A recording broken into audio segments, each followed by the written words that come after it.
Feel the real fear with us.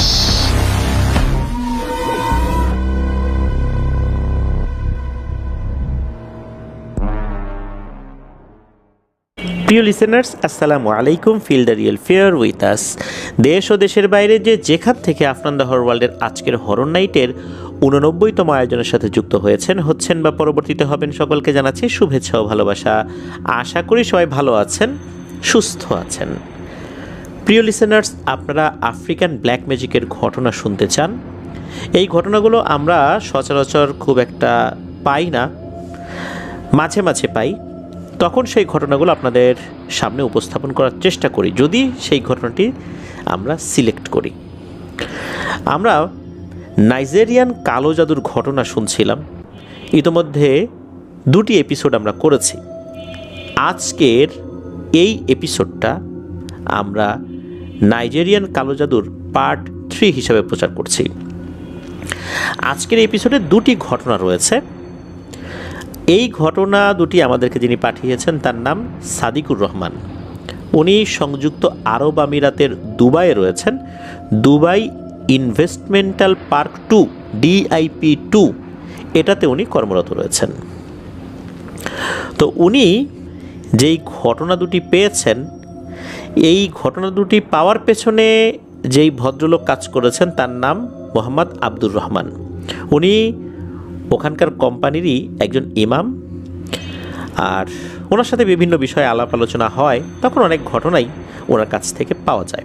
আমরা ঘটনায় চলে যাবার আগে যে কথাগুলো সবসময় বলি, এই ভিডিও লাইক বাটনে প্রেস করতে ভুলবেন না, আর ভিডিও লিঙ্কটা বেশি বেশি করে শেয়ার করে দেবার অনুরোধ করছি, যাতে করে অনেকেই আফনান দ্য হরর ওয়ার্ল্ড সম্পর্কে জানতে পারেন, সেই সাথে তারাও ঘটনা পাঠাতে আগ্রহী হন।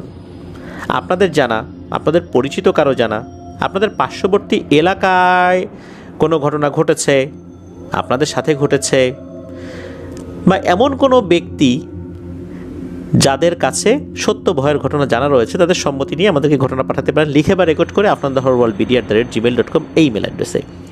ইমেল অ্যাড্রেসের স্পেলিংটা বলে দিচ্ছি, AFNANTHEHORRORWORLDBD afnanthehorrorworldbd@gmail.com। প্রিয় লিসেনার্স, ঘটনা কেমন লাগছে তা জানিয়ে ভিডিওর কমেন্ট সেকশনে কমেন্ট করতে পারেন। এছাড়া আমাদের ফেসবুক পেজ আর গ্রুপ রয়েছে আফনান দ্য হরর ওয়ার্ল্ড নামে, সেখানে গিয়েও আপনাদের মতামত জানাতে পারেন। চলুন ঘটনায় চলে যাই। প্রথম যে ঘটনাটি আমরা শেয়ার করব, এই ঘটনাটি যিনি বলেছেন তার নাম হচ্ছে জোসেফ প্যাট্রিক। এই যে আব্দুর রহমান ভাইয়ের সাথে এক সময় বসে গল্প করছিলেন, তখন এই জোসেফ প্যাট্রিক আসেন। যখন জোসেফ প্যাট্রিক শোনেন যে তারা ভৌতিক বিষয় নিয়ে, কালো জাদু নিয়ে আলাপ আলোচনা করছেন, তখন জোসেফ প্যাট্রিক বলেন যে তারই গ্রামে ঘটে যাওয়া একটি ঘটনা, আর যার সাথে ঘটেছে সম্পর্কে ভাতিজা হয় আর কি, ভাইয়ের ছেলে। আর প্রথম ঘটনা যখন ঘটে, তখন এই জোসেফ প্যাট্রিকের বয়স ছিল 15 বছরের মতো। এই ঘটনা কোথায় প্রচারিত হবে এই বিষয়ে যখন জোসেফ প্যাট্রিক শুনলেন যে আফনান দ্য হরর ওয়ার্ল্ড নামে একটি প্ল্যাটফর্ম রয়েছে, বাংলাদেশি হরর প্ল্যাটফর্ম, যেখানে সত্য ভয়ের ঘটনাগুলো প্রচারিত হয়, তিনি আগ্রহী হলেন। যদিও বা আমাদের বাংলা ভাষা উনি বুঝতে পারেন না মোটেও, তারপরও আমরা তাকে শুভেচ্ছা জানাচ্ছি আফনান দ্য হরর ওয়ার্ল্ডের পক্ষ থেকে। চলুন শুরু করি ঘটনাটি ঘটেছিল 2001 থেকে 3 সালের ভেতরে। আর নাইজেরিয়ার ডেল্টা স্টেটের ওভিও ওরো নামক গ্রামে ঘটনাটি ঘটেছিল। এই গ্রামে বাস করতেন একজন ধনী ব্যবসায়ী, তার নাম হচ্ছে উদি। পুরো নাম চুক উদি, আমরা সংক্ষেপে উদি বলে সম্বোধন করব। আর এই উদির একজন প্রতিবেশী যার নাম হচ্ছে এমেকা। এই উদি ছিলেন গ্রামের প্রভাবশালী একজন ব্যক্তি। প্রতিটা কাজে উনি তার ক্ষমতার ব্যবহার অপব্যবহার সবই করতেন, আর তিনি ছিলেন মারাত্মক ধরনের লোভী এবং প্রতারক টাইপের লোক। অপরদিকে তার প্রতিবেশী এমেকা ছিলেন কৃষক। তিনি দরিদ্র ছিলেন না, সচ্ছল ছিলেন। নিজস্ব জমিজমা ছিল, একটা বাড়ি ছিল, তার স্ত্রী, 3 ছেলে 2 মেয়ে, মোট তিনি সহ 7 জন নিয়েই তার পরিবার। আর এই উদির পরিবারের সদস্য ছিল 6 জন। তার এক ভাই ছিল যার চোখে সমস্যা ছিল, চোখে কম দেখত। উদির 2 জন স্ত্রী ছিল। তার যেই প্রথম স্ত্রী, তার ঘরে 2টি ছেলে সন্তান ছিল, আর তার দ্বিতীয় স্ত্রীর কোনো সন্তানাদি ছিল না, তার কোনো সন্তানাদি হতো না, উনি নিঃসন্তান ছিলেন। এই উদি গ্রামের সবচেয়ে প্রভাবশালী, ধনী এবং লোভী প্রকৃতির ব্যক্তি হওয়ার কারণে তার মধ্যে কিন্তু বেশ অহংকার কাজ করত। তো উনি একটা সময় চিন্তা করলেন তার পুরনো ঘর ভেঙে নতুন করে ঘর তৈরি করবেন। তিনি ঘর তৈরি করার জন্য কন্ট্রাক্টর অর্থাৎ ঠিকাদার ডাকলেন। তো ঠিকাদার আসার পরে বিভিন্ন ধরনের পরিকল্পনা দিলেন। ঠিকাদার পরিকল্পনা দিলেন কীভাবে ঘরটা তৈরি করা যায়। তো পরিবারের সাথে আলাপ আলোচনা করলেন, সবার পছন্দে একটা ডিজাইন ফিক্সড করলেন, সিদ্ধান্ত নিলেন যে কীভাবে ঘরটা তৈরি করবেন। সমস্যা হলো যে যেই জায়গাটা তিনি ঘর তৈরি করবেন, অর্থাৎ এক্সিস্টিং যে ঘরটা রয়েছে এটা তো ভেঙে নতুন করে তৈরি করতে হবে। তো নতুন করে ঘর তৈরি করলে পারে আগের ঘর থেকে কিন্তু নতুন ঘরের আয়তনটা বেশ বড় হবে। বড় অংশ যতটুকু হবে আর কি, এই অংশটুকু পড়ে যায় হচ্ছে পাশের জঙ্গলের মতো একটা জায়গার ভেতরে। ওই জায়গাটা পরিষ্কার করতে হবে। যদি ওই জঙ্গলের অংশটা না নেওয়া হয় তাহলে এই যে এমেকো, যিনি প্রতিবেশী কৃষক, তার বাড়ির জায়গাটা কিনে নিতে হবে। তখন উদি চিন্তা করলেন যে জঙ্গল কেটে যদি বাড়ি নির্মাণ করতেই হয় তাহলে তো অনেক সময়ও লাগবে, টাকা পয়সাও লাগবে। আর এই যে জায়গাটা, এই জায়গাটা মূলত সরকারি ছিল। এই জায়গার কোনো কাগজপত্র তার কাছে ছিল না। ওই থাকে না বাংলাদেশে এরকম যে এমন কিছু জায়গা রয়েছে মানুষ দখলে রেখেছে, ভোগ দখল করছে, কিন্তু কোনো কাগজপত্র নাই, সরকারি, এরকম টাইপের জায়গা ছিল। ওইখানে যদি পাকা স্থাপনা করতে হয় তাহলে তো আইনি জটিলতায় পড়তে হতে পারে।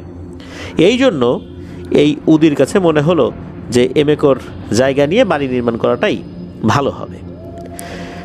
ওই চিন্তা থেকেই তিনি এমেকোকে ডেকে বললেন যে আমি চাই যে আমি একটা নতুন বাড়ি নির্মাণ করব, কিন্তু আমার বর্তমান বাড়িটা ভেঙে তো বড় করে করতে হবে। জঙ্গলের ওই সাইডটা তো আর আমার নিজের না, তোমার বাড়ির জায়গাটা আমি কিনে নিতে চাই, আমার কাছে বিক্রি করে দাও।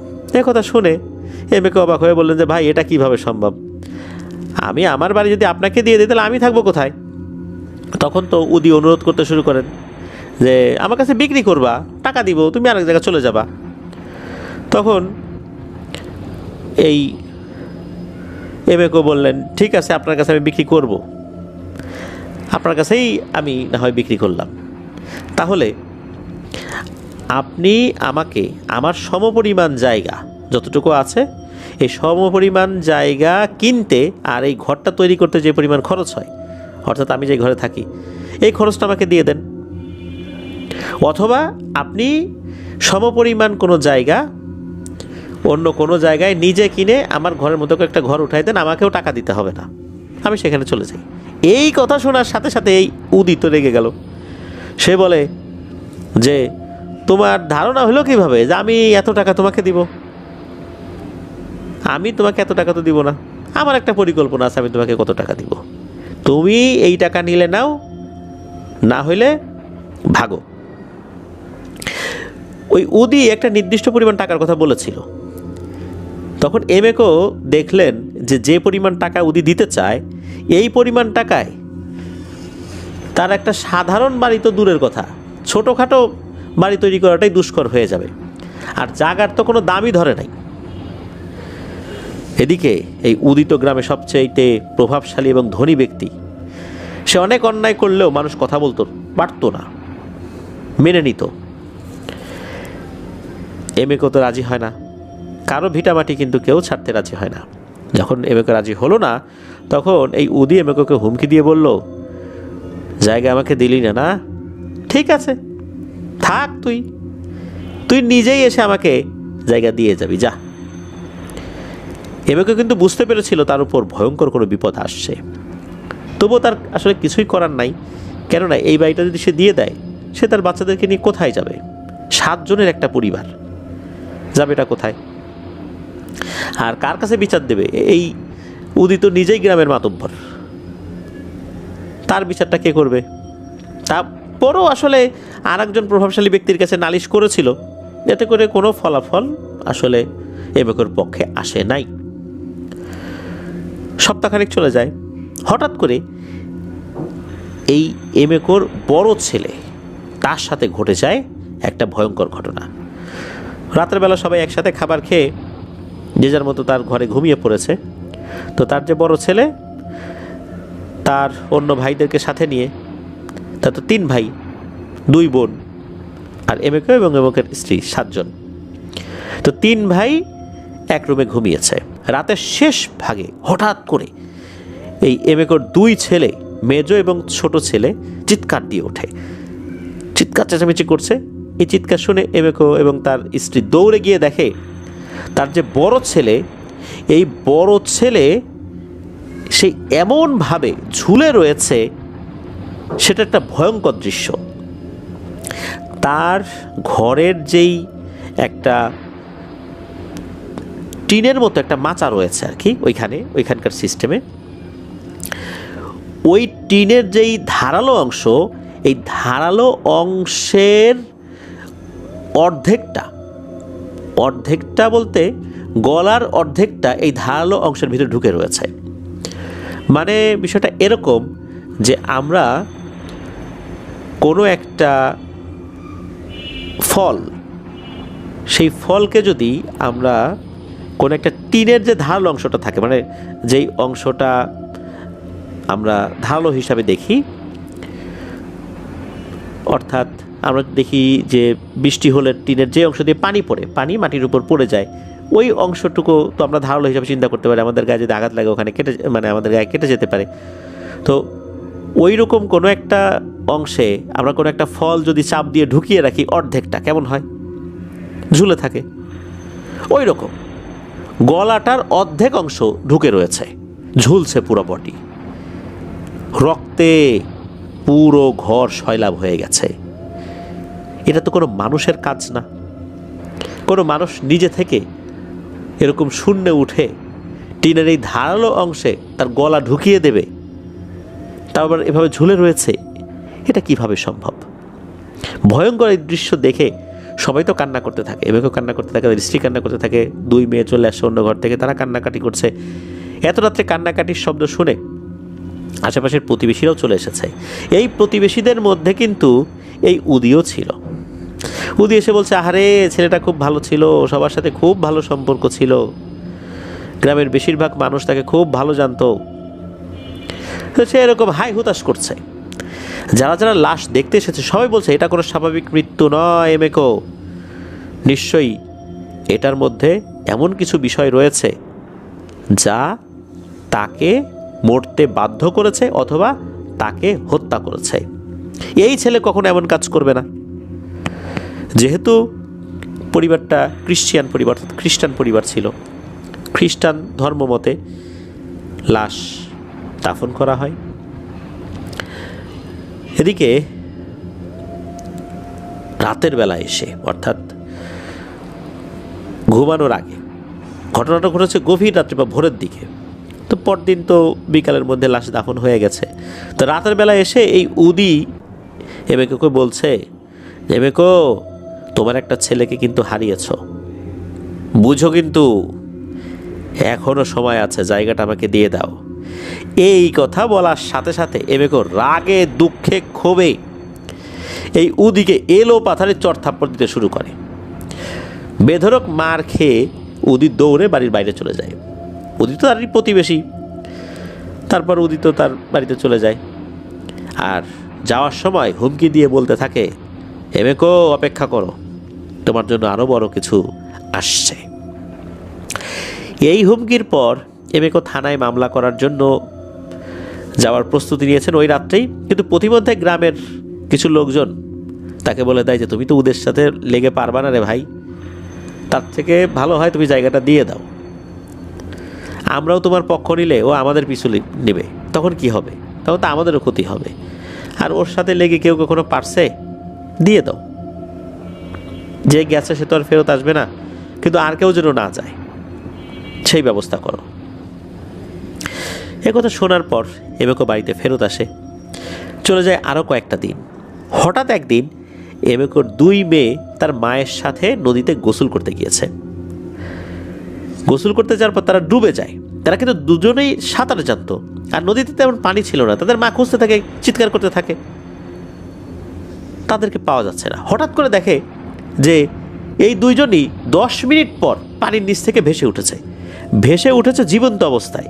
জীবন্ত অবস্থায় ভেসে উঠে নদীর পাড়ে গিয়ে হাঁটতে হাঁটতে বাড়ির দিকে চলে আসছে। তাদের মা তাদের পেছনে পেছনে আসছে আর ডাকতে থাকে। তারা কোনো সারা শব্দ না করেই বাড়িতে গিয়ে লাফালাফি শুরু করে দিয়েছে, অদ্ভুতভাবে নাচানাচি শুরু করে দিয়েছে।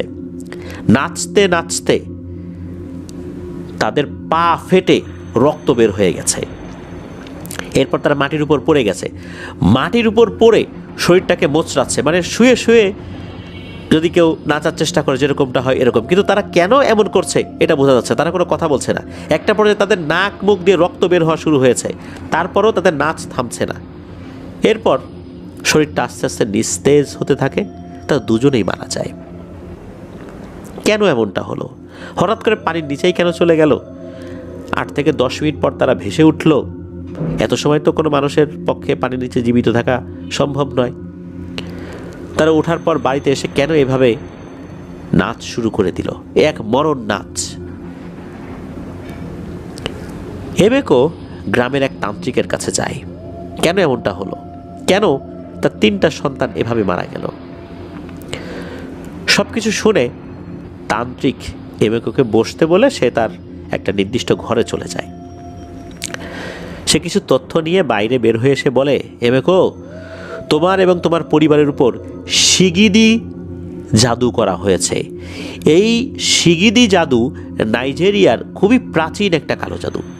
এটি করার জন্য প্রথমে কবর থেকে মাটি এনে আগুন দিয়ে পুড়িয়ে একটা নির্দিষ্ট নদীর পানি দিয়ে মিশ্রণ করে মূর্তি বানানো হয়। আর এই মূর্তিটার সামনে একটা নবজাতককে বলি দিয়ে ইফরিত এবং ঘুল প্রজাতির জিনকে ডাকা হয়। যদি তারা এই বলি গ্রহণ করে তাহলে আরও কিছু প্রক্রিয়ার মাধ্যমে তাদেরকে দিয়ে হত্যা করানো, ভয় দেখানো ইত্যাদি কাজ করানো হয়। আর এদের হত্যাকাণ্ডগুলো অত্যন্ত ভয়ানক হয়ে থাকে। এবেকো যে তান্ত্রিকের কাছে গিয়েছিল সেই তান্ত্রিক বলেন যে এই উদি প্রথমে এই জাদুর মাধ্যমে ঘুল এবং ইফরিদের সহায়তা নিয়ে এবেকোর ছেলের উপর হামলা করে।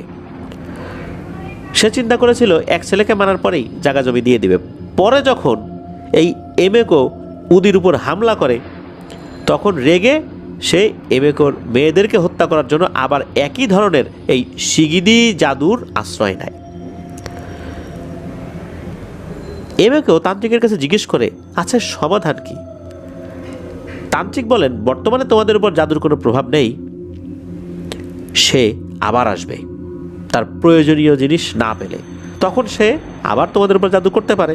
অর্থাৎ এই উদিকে বুঝিয়েছে আর কি। তখন তান্ত্রিক জানান যে তুমি এখন যা করণীয় সেটাই করো। তুমি যদি প্রতিশোধ নিতে চাও আমি তোমার হয়ে প্রতিশোধ নেওয়ার চেষ্টা করতে পারি।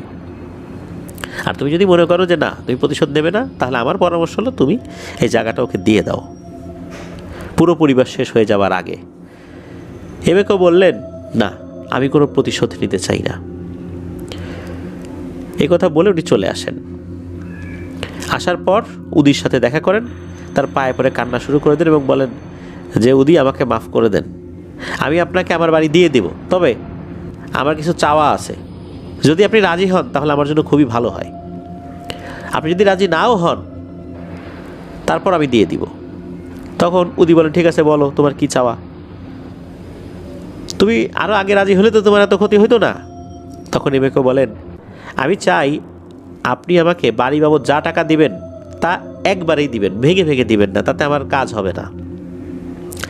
আর আমি যতদিন অন্য কোনো বাড়ির ব্যবস্থা করতে না পারি ততদিন আপনার বাড়িতে থাকার ব্যবস্থা করে দিবেন।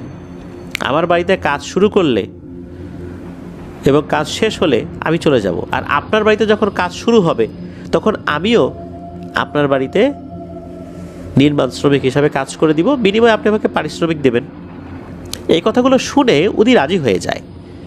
তখন এই এবেকো এবং উদি কয়েকদিনের মধ্যে সব পেপারস রেডি করে লেনদেনও শেষ করেন।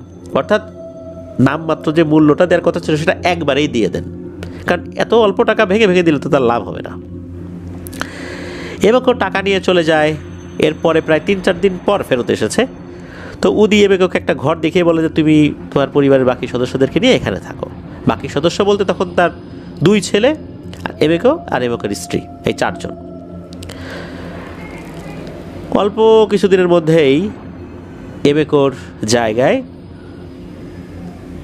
ঘর নির্মাণ শুরু হয়ে যায়। অর্থাৎ ঘর নির্মাণ তো আসলে এবেকোর জায়গা আর উদির আগের জায়গা এটা মিলিয়ে শুরু হয়। আর ছোট ছোট ঘর তো ছিল, এই ছোট ছোট কিছু ঘরে উদি অল্প সময়ের জন্য বা সাময়িক সময়ের জন্য নিজেরাও থাকা শুরু করে, আর অন্য আর একটা ঘরে এই এবেকোকে থাকতে দেয় পরিবার সহ। তো এইভাবে চলছে, কয়েক মাস পার হয়ে যায়।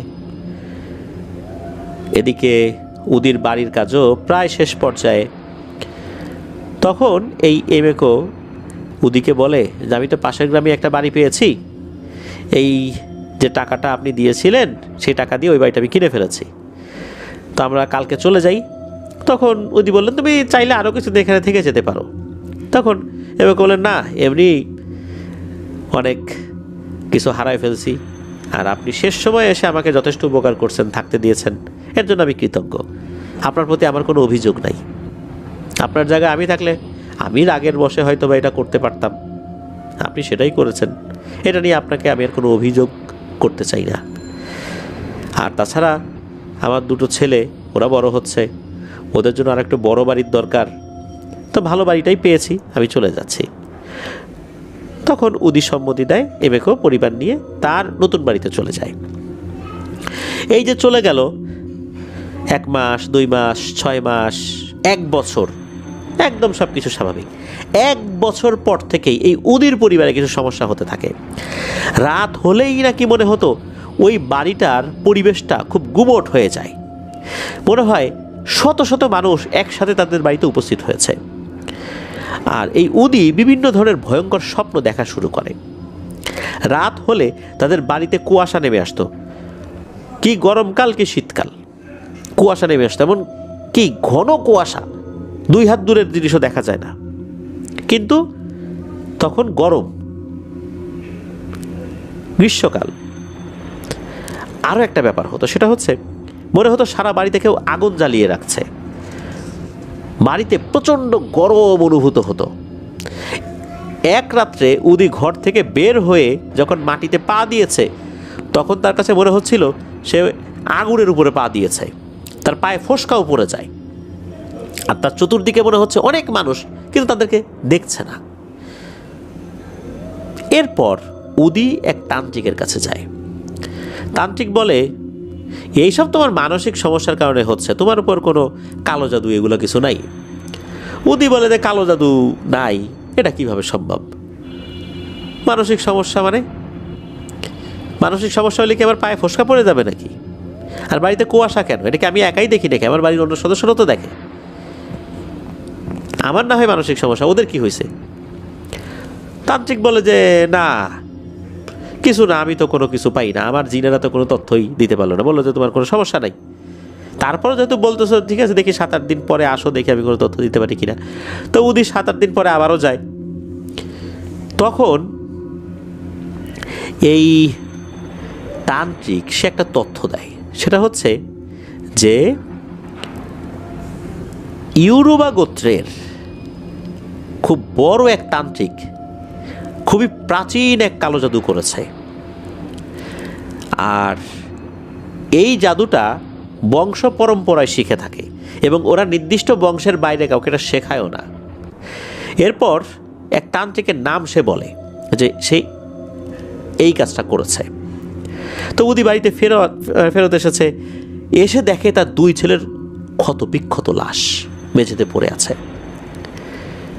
তার স্ত্রীদের খুঁজলো, তার তো 2 জন স্ত্রী, তারাও অজ্ঞান অবস্থায় পড়ে আছে। তাদের যখন জ্ঞান ফেরানো হয়, তারা বলে যে এই 2 ভাই বিকেলবেলা বাড়িতে বসে বসে গল্প করছিল, সন্ধ্যার পর হঠাৎ করেই তারা কথা কাটাকাটি শুরু করে। এরপর দুজনেই একে অপরকে ধারালো অস্ত্র দিয়ে আঘাত করে এবং একে অন্যের আঘাতেই মারা যায়, 2 জনই মারা যায়। উদিত কান্না করতে থাকে এবং বলে এ আমার পাপের শাস্তি। এরপর থেকে শুরু হয় নতুন সমস্যা। প্রতি রাতেই দেখা যায় উদি তার 2 ছেলের মারামারির শব্দ শুনত। এটা শুনে যখন বাইরে বের হতো, তখন দেখতো তার 2 ছেলে মারামারি করছে আর উদিকে ডাকছে হাতের ইশারায় ডাকছে, তাদের সাথে মারামারি করার জন্য আহ্বান করছে। আবার ঘুমালে সে স্বপ্ন দেখতো তার এই দুই ছেলে খুবই বীভৎস চেহারা নিয়ে তার দিকে তাকিয়ে আছে আর হাসছে, আর বলছে, আয় আমাদের সাথে চলে আয়, অনেক ধন সম্পদ পাবি, আয় আমাদের সাথে চলে আয়। আর মাঝে মাঝে স্বপ্নের মধ্যেও সে নিজেকে নিজেই আঘাত করত। ঘুম থেকে উঠে দেখতো তার শরীরের বিভিন্ন অংশ কেটে রক্ত পড়ছে। কিছুদিন পর উদি সেই ইউরোবা গোত্রের তান্ত্রিকের কাছে যায়, গিয়ে তান্ত্রিককে সব কিছু খুলে বলে। তান্ত্রিক সব শুনে বলে যে এই জাদু আমার গোত্রের কেউ একজনের মাধ্যমে করা হয়েছে, এটা সত্য, তবে সেটা আমি করি নাই। তোমাকে যে এই তথ্যটা দিছে এই তথ্যটা পুরোপুরি ঠিক না, তবে এতটুকু ঠিক যে আমাদের গোত্রেরই কেউ এটা করেছে। তিনি কিছুটা সময় নিয়ে তার কাছে থাকা পিশাচ গোত্রের এক জিনের মাধ্যমে জানতে পারেন এই জাদুটা আয়েলালা নামক এক ধরনের বিশেষ জাদু। আর আয়েলালা জাদুটা করা হয়েছে উদির পরিবারের উপরে, আর উদি করেছিল হচ্ছে অন্য ধরনের জাদু, শিগিদি জাদু। আর এই আয়েলালা জাদুটা এইটা অন্যান্য জাদু থেকে আলাদা। এই জাদু সাধারণত মানুষতান্ত্রিক এবং জিনতান্ত্রিকের চুক্তিতে করা হয়। এই জাদুর একটা বিশেষত্ব রয়েছে, যার উপর করা হয় সে আত্মহত্যা করবেই, আর কিছু মায়াজাল সৃষ্টি হয়ে থাকে তার চতুর্দিকে, সে একটা ঘোরের মধ্যে থাকে। এমনকি এই জাদুটা এই জাদুটা কিভাবে করা হয়েছে, কোন জিনের মাধ্যমে করা হয়েছে, এটা কোনোভাবেই নাকি বের করা যায় না। অর্থাৎ যেই মানুষতান্ত্রিক যেই জিনকে দিয়ে কাজ করায় সেই জিনের পরিচয়ও সেই মানুষতান্ত্রিক জানতে পারে না। এমন এক ধরনের জাদু এই আয়েলালা জাদু। উদি যখন তান্ত্রিকের কাছে সমাধান চায় তখন তান্ত্রিক জানান যে আপনি দ্রুত আপনার বাড়ি থেকে চলে যান। আমার জিনেরা আমাকে শুধু এতটুকু বলেছে যে আপনার এই বাড়িতে কালো জাদু করা হয়েছে, এই বাড়িতে থাকাটা আপনার জন্য মোটেও নিরাপদ না। আর এই জাদুর কিছু প্রক্রিয়া রয়েছে, যার উপর এই জাদু করা হবে যিনি করবেন তিনি আশেপাশেই থাকবেন, অর্থাৎ যার উপর করা হবে তার আশেপাশে থেকে জাদুটা করতে হবে। তখন উদি বুঝতে পারে এমেকো প্রতিশোধ নেবার জন্য এই কাজটি করেছে, কেননা সে তার বাড়িতে থেকেছিল। তার যেই নতুন বাড়ি সেই বাড়িটা নির্মাণ কাজে সে শ্রমিক হিসাবে শ্রম দিয়েছে, তখন বিভিন্ন জাদুর উপকরণ এই বাড়িতে সে পুঁতে ফেলেছে যখন বাড়িটা তৈরি করা হয়।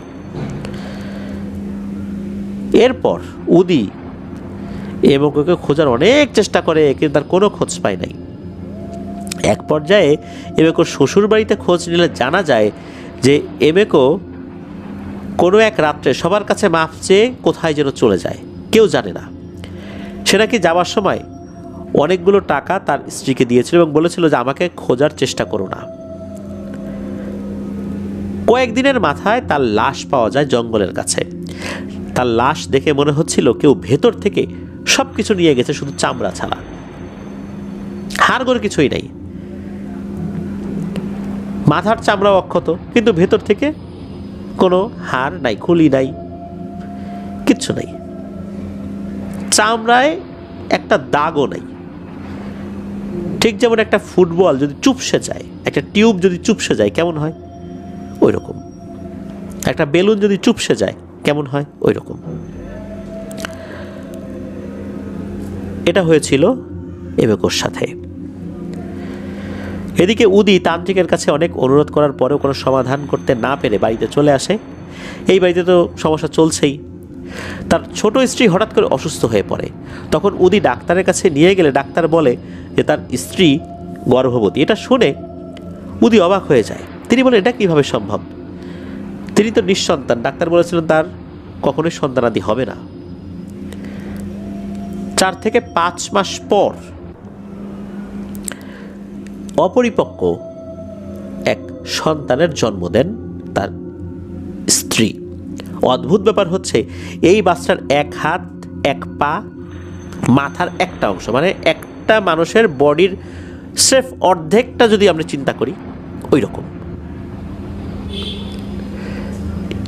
এই বাচ্চা জন্মের সময় কিন্তু উদির ছোট স্ত্রী মারা যায়। বাচ্চার জন্মের ঘণ্টাখানিক পর বাচ্চাটাও মারা যায়। উদি আবার সেই তান্ত্রিকের কাছে যান। তান্ত্রিক জানান যে আপনাকে আগেই বলেছিলাম এই বাড়ি থেকে চলে যেতে, আপনি কেন যান নাই? আমি আমার জিনদের মাধ্যমে যতটুকু খবর নিয়েছি, তারা আপনার এই স্ত্রীর উপর এমন কিছু জাদুর কথা আমাকে বলেছে, সেটা হচ্ছে যে নাসনাস প্রজাতির জিন চালান করা হয়েছে আপনার স্ত্রীর উপরে। আর এই যে সন্তানটা হচ্ছে সেই জিনেরই সন্তান। কারণ নাসনাস প্রজাতির জিনেরা এক হাত এক পা বিশিষ্ট হয়ে থাকে, ঠিক মানুষের অর্ধেক অংশ এমনটা হয়ে থাকে। আর এই ধরনের জাদুগুলোর বিরুদ্ধে আমাদের কোনো তান্ত্রিকই কিছু করতে পারে না। আপনার স্ত্রীর এই বিষয়টা যে বলতে পেরেছে এটাই অনেক বেশি, কিছু করার তো কোনো ক্ষমতাই নাই। আরও একটা ব্যাপার হচ্ছে, যে ব্যক্তি এই জাদু করেছে সে নিজেকে বলি দেওয়ার মাধ্যমে অনেকগুলো জিনের সাথে চুক্তি করেছে। আপনি দ্রুত এই বাড়ি থেকে চলে যান, আর আপনি যেখানেই যান না কেন আপনার বাড়িটা যেন নদীর ওই পারে হয়, অর্থাৎ নদীর এই পারে তো আপনার বাড়ি, নদীর ওই পারে চলে যেতে হবে, এই পারে যেন না হয়। তাহলেই হয়তোবা আপনি কোনো সমাধান পেতে পারেন। আর জিনগুলো এতটাই ভয়ঙ্কর, তারা এমন এক মায়াজাল সৃষ্টি করে রাখে, এই মায়াজাল ভেদ করা অন্য কোনো জিনের পক্ষেও সম্ভব নয়। উদিত বাড়িতে চলে আসে, সব কিছু গোছগাছ করবে, সব কিছু চেঞ্জ করে চলে যাবে। বললেই তো আর হয় না, নতুন করে বাড়ি তৈরি করেছে, এখন সব কিছু গুটিয়ে চলে যাবে। কয়েকদিনের মাথায় এই উদির ভাইয়ের মৃতদেহ তার ঘরেই পাওয়া যায়। তবে তার দেহটা অক্ষত থাকলেও তার জিহ্বাটা অস্বাভাবিকভাবে অনেকটাই বাইরে চলে এসেছিল। কয়েকদিনের মাথায় উদি এবং তার স্ত্রী বাড়ি ছেড়ে চলে যায়। উদির খোঁজ আর কেউই পায় নাই। উদির বাড়িটা পরিত্যক্ত অবস্থাতেই পড়েছিল। 2014 কি 15 সালের দিকে হঠাৎ একদিন উদির বাড়িটা আপনি ধপাস করে ভেঙে একদম মাটির সাথে মিশে যায়। বর্তমানে তার সম্পদের বেশিরভাগই সরকারের নামে রেজিস্ট্রি হয়ে গিয়েছে। আর ওই বাড়ির জায়গাটা এখনও নাকি পরিত্যক্ত অবস্থাতেই রয়েছে। নাইজেরিয়ান ভাষায় জিনকে আজি বলা হয়। স্থানীয় লোকেরা এখনও নাকি উদির বাড়িটাকে আজি বা জিনের বাড়ি বলে ডেকে থাকে। এখনও নাকি উদির বাড়ির আশেপাশে রাতের বেলা মনে হয় অসংখ্য মানুষের সমাগম রয়েছে। অনেকেই নাকি ওখানে গিয়ে ভয়ও পেয়েছে। আর এই সমস্যাটা এখনও চলমান রয়েছে। এটাই ছিল ঘটনা। প্রিয় লিসেনার্স, ঘটনাটি শোনার পর আমার কাছে একটা বিষয় মনে হয়েছে যে মানুষ কোনো কিছু পাওয়ার জন্য কত নিচেই না নামতে পারে। এবার পুরো পরিবারটাকে শেষ করে দিয়েছে। এবার রাগে দুঃখে ক্ষোভে বাধ্য হয়েই সে আরও ভয়ঙ্কর কালো জাদুর আশ্রয় নিয়েছে। এভাবে কালো জাদু একে অপরের উপর করার ফলে সবাই তো শেষ হয়ে গেল, কারোর জন্যই ভালো কিছু বয়ে আনলো না। এই জন্য আমরা যেন এই পথে কখনো পা না বাড়াই। আল্লাহ আমাদেরকে যেন হেফাজত করেন, আল্লাহ আমাদেরকে বোঝার তৌফিক দান করেন। প্রিয় লিসেনার্স, চলে যাব আমাদের এবারের হরর নাইটের 89তম আয়োজনের দ্বিতীয় এবং শেষ ঘটনায়।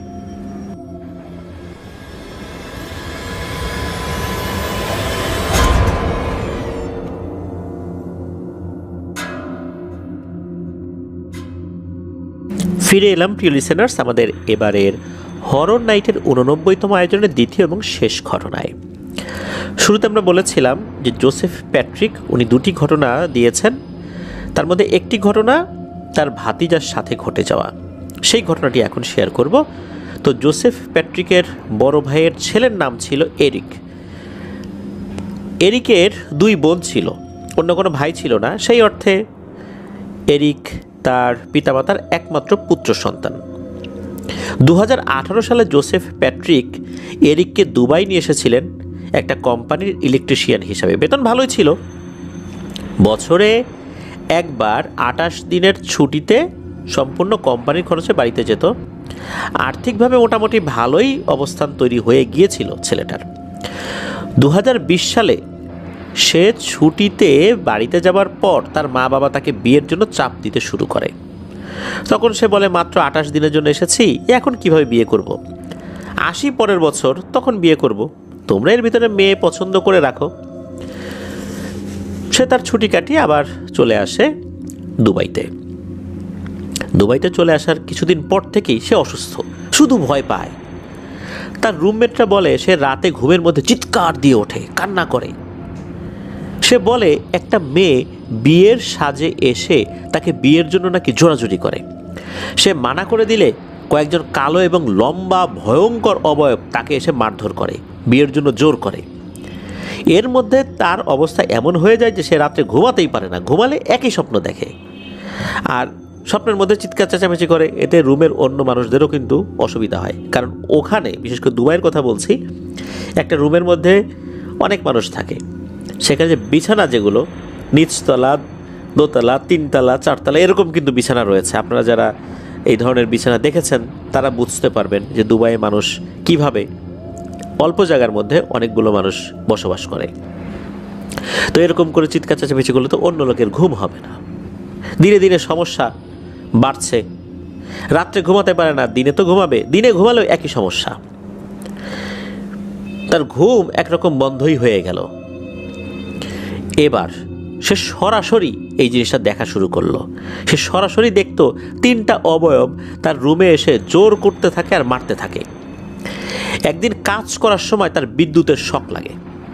তখন তার কলিগরা তাকে হসপিটালে নিয়ে গেলে তখন প্রাথমিক চিকিৎসা দেওয়া হয়। অবস্থা গুরুতর ছিল না।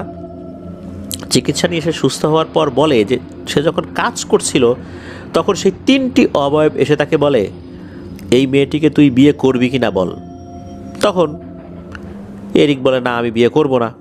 তখন তারা নিজেরাই নাকি বিদ্যুতের তার ছিঁড়ে নিয়ে তার শরীরে চেপে ধরেছিল, এইভাবে শক দিয়েছিল। সে কাজ করতে গিয়ে দুর্ঘটনাবশত তার কিন্তু শক লাগে নাই। ওই শক খাওয়ার পর তার কিছু মনে নাই। এরপর তো তার কলিগরা হসপিটালে নিয়ে আসে।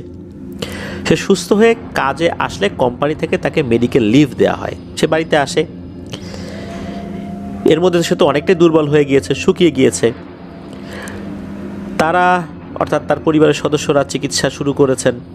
পাশাপাশি গ্রামের এক তান্ত্রিক মহিলাকে দেখিয়েছেন তিনি এরিককে দেখার পর বলেন যে একে তো জিনে আসর করেছে, আমি ঝাড়ফুঁক করে দিচ্ছি, আর একে খুবই দ্রুত বিয়ে দিতে হবে, তাহলে আশা করা যায় ঠিক হয়ে যাবে। তখন বিয়ের জন্য মেয়ে দেখতে তারা শুরু করেছেন। অনেকগুলো সম্বন্ধ আসে। এর মধ্যে কিছু জায়গায় তারা মেয়ে দেখেছেন। একটা জায়গায় তারা মেয়ে দেখতে গেছেন। এই মেয়েটা সম্পর্কে তার এক চাচার মেয়ে, গ্রাম সম্পর্কের চাচার মেয়ে আর কি, আপন চাচা না। যখন মেয়েটিকে এরিক দেখেছে সে অবাক হয়ে যায়, আরে এটা কি। ওই সময় সে কিছু না বললেও সে দ্রুত ওখান থেকে তার মা বাবাকে নিয়ে চলে আসে। সে বলে যে তাড়াতাড়ি আসো, আমার ভালো লাগতেছে না, বাসায় গিয়ে তারপর কথা বলবো। বাড়িতে এসে তার মা বাবাকে বলে যে স্বপ্নে যেই মেয়েটাকে সে দেখত এটাই সে। এটা কিভাবে সম্ভব। এই কথা শোনার পর এরিককে নিয়ে তার মা এক বড় তান্ত্রিকের কাছে যায়। তান্ত্রিক সব কিছু শুনে ধ্যানে বসেছেন। কিছুক্ষণ পরে বলেন যে এরিকের উপর ওই মেয়ের বাবা নাকি কালো জাদু করেছে, কিন্তু জাদুর জন্য যে সকল সরঞ্জাম প্রয়োজন তা ঠিকঠাক মতো দিতে না পারার কারণে এই জাদু এরিকের উপর ভালোভাবে কাজ করছে না। যদি কাজ করতো তাহলে ভয়ঙ্কর অবস্থা হয়ে যেত আরও। তখন এই তান্ত্রিক বলে, এরিকের যে নতুন ঘরটা তৈরি হয়েছে, অর্থাৎ এরিক তো নতুন করে ঘর তৈরি করেছেন, টাকা পয়সা ইনকাম তো ভালোই করছে, ওই ঘরে যে ওয়াশরুমটা তৈরি করা হয়েছে ওই ওয়াশরুমের নিচে নাকি জাদুর সরঞ্জাম পুঁতে রাখা হয়েছে। এগুলো তুলে নষ্ট করে দিলেই জাদুর প্রভাব কেটে যাবে। আর সাথে সাথে কিন্তু তাকে বিয়ে করিয়ে দিতে হবে, তা না হলে এই জাদুর প্রভাব পুনরায় শুরু হতে পারে। এরপর ওই ওয়াশরুমের ফ্লোর ভেঙে নিচ থেকে যেগুলো পাওয়া যায় তা দেখে তারা রীতিমতো আটকে ওঠেন। মানুষের হাড়, পশুর হাড়, ছাগলের মাথার খুলি, এর সাথে এরিকের ব্যবহার করা কাপড়ও বেরিয়ে আসে। এগুলো তান্ত্রিকের কাছে নিয়ে গেলে তিনি এগুলো বিশেষ পদ্ধতিতে জ্বালিয়ে দেন। তিনি যখন এগুলো জ্বালাচ্ছিলেন তখন নাকি একসাথে অনেকগুলো কান্নার আওয়াজ ভেসে আসছিল। এছাড়া আর কোনো ভয়ঙ্কর ঘটনা ঘটেনি। দ্রুত এরিকের এক খালাতো বোনের সাথে বিয়ে করিয়ে দেওয়া হয়। বর্তমানে এরিক, তার স্ত্রী এবং তার একটা ছোট মেয়ে সহ ইটালিতে রয়েছেন। ওইদিকে এরিকের বাবা যখন ওই মেয়ের বাবাকে জিজ্ঞেস করছে সব বিষয়, সে সম্পূর্ণ অস্বীকার করে। সে বলে যে না, আমি কিছু জানি না, এগুলো সব মিথ্যা কথা। কিন্তু ওই লোকটা কেন এরিকের উপর এই কাজটি করেছিল তা জানা যায় না। সে তার মেয়েকে তার সাথে বিয়ে দিতে চেয়েছিল, এটাও হতে পারে, কেননা এরিকের আর্থিক অবস্থা অনেক ভালো ছিল। সে দুবাইয়ে ইলেকট্রিশিয়ান হিসাবে কর্মরত ছিল, ভালোই টাকা পয়সা কামাচ্ছিল, ঘর বাড়ি করতেছে এলাকায়। দেখার পর মনে হয়েছে যে এমনভাবে কালো জাদু করেই যাতে করে তার মেয়ের সাথে এরিকের বিয়ে হয়ে যায়।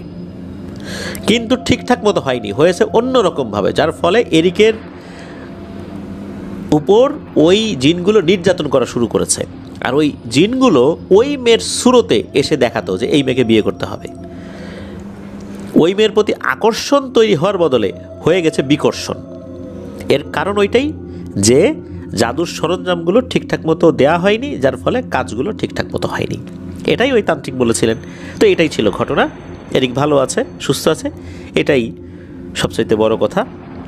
প্রিয় লিসেনার্স, এরকমও যে আসলে ব্ল্যাক ম্যাজিক হয় তা আসলে এই আফ্রিকার ঘটনা না শুনলে বোঝা বড় মুশকিল হয়। ধন্যবাদ জানাচ্ছি আমাদেরকে যিনি ঘটনা পাঠিয়েছেন, সাদিকুর রহমান ভাই। সেই সাথে আরও ধন্যবাদ জানাচ্ছি আব্দুর রহমান ভাইকে, আরও ধন্যবাদ জানাচ্ছি জোসেফ প্যাট্রিককে। আশা করছি আপনাদের কাছ থেকে আরও ঘটনা ইনশাল্লাহ আমরা পেতে থাকব। প্রিয় লিসেনার্স, আজকের এপিসোড এই পর্যন্তই ছিল। ঘটনাগুলো কেমন লাগলো তা জানিয়ে ভিডিওর কমেন্ট সেকশনে কমেন্ট করতে পারেন। এছাড়া আমাদের ফেসবুক পেজ আর গ্রুপ রয়েছে আপনাদের হরর ওয়ার্ল্ড নামে, সেখানে গিয়েও আপনারা আপনাদের মতামত জানাতে পারেন। আপনারাও ঘটনা পাঠাতে পারেন লিখে বা রেকর্ড করে আপনাদের হরর ওয়ার্ল্ড media@gmail.com এই ইমেল অ্যাড্রেসে। ইমেল অ্যাড্রেসের স্পেলিংটা বলে দিচ্ছি, AFNANTHEHORRORLDBD আপনাদের হরর ওয়ার্ল্ড media@gmail.com। স্পেলিংটাও আমরা আমাদের ভিডিওর ডেসক্রিপশনে দিয়ে রেখেছি, সেখানে গিয়ে স্পেলিংটা চেক করে নিতে পারবেন। এই ভিডিওর লাইক বাটনে প্রেস করেছেন কি না করলে বিদায় বেলায় দ্রুত করে ফেলুন। আর ভিডিওর লিঙ্কটা যদি শেয়ার করে না থাকেন তাহলেও ভিডিওর লিঙ্কটা শেয়ার করে দেওয়ার বিনীত অনুরোধ করছি। প্রিয় লিসেনার্স, আসছে বৃহস্পতিবার হরর নাইটের নতুন আরও একটি এপিসোড নিয়ে ইনশাল্লাহ ঘটনা শেয়ার করতে আসবো। সবাই ভালো থাকবেন, সুস্থ থাকবেন, আমার জন্য দোয়া করবেন, আমার পরিবারের জন্য দোয়া করবেন, আপনাদের জন্য দোয়া রইল, আপনাদের পরিবারের প্রত্যেকের জন্য দোয়া রইল। মহান আল্লাহ সুবহানাহু ওয়া তাআলা আমাদেরকে ভালো রাখুন, সুস্থ রাখুন, নিরাপদে রাখুন, আপনাদের হরর ওয়ার্ল্ডের সাথে রাখুন। আসসালামু আলাইকুম।